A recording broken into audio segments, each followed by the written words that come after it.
Hi everyone, today we will talk about how to fix or how to solve a messenger sound on iPhone.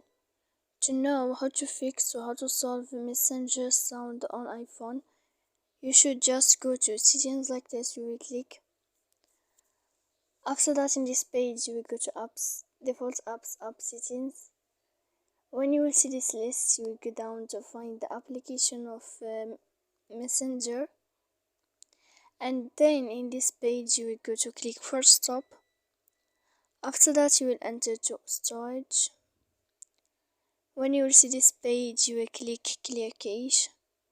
Then you will go to click clear data. And after all that, when you will end this, you can turn off your phone. You can turn off your phone. So please don't forget to support us by like and subscribe. See you next time.